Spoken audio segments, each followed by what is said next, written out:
Power star Pawan Singh ji का होली से पहले एक लोकगीत आ रहा है, ऐसा कुछ लोग बता रहे हैं। अब क्या है इसकी सच्चाई, आइए इस वीडियो में जानते हैं। जी हाँ, नमस्कार दोस्तों, आप सभी लोगों का स्वागत है हमारा चैनल VFC एल्बम न्यूज़ में।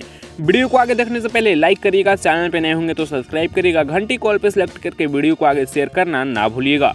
दोस्तों बता दें कि हम कुछ लोगों का वीडियो देखे जहां पे ये वो लोग बता रहे हैं कि मतलब पावर स्टार पवन सिंह जी होली से पहले अपना एक लोकगीत ला रहे हैं। जी हाँ दोस्तों, तो आप लोगों को बता दें कि ऐसा कुछ भी नहीं है, सब फेक खबर है, पूरी तरह से अफवाह है। आप लोग भाई सब फेक खबरों पे ध्यान ना दीजिए।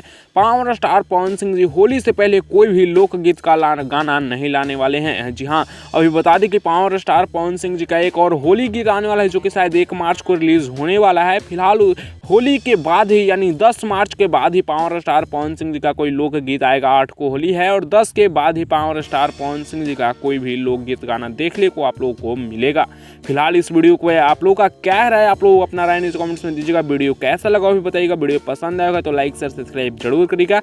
ऐसी और इन्फॉर्मेटिव वीडियो देखने के लिए भोजपुरी की आप हमारे चैनल VFC एल्बम न्यूज़ को सब्सक्राइब करिएगा। साथ ही ऐसे और लेटेस्ट वीडियो सबसे पहले देखने के लिए घंटी कॉल पर सिलेक्ट करना ना भूलिएगा।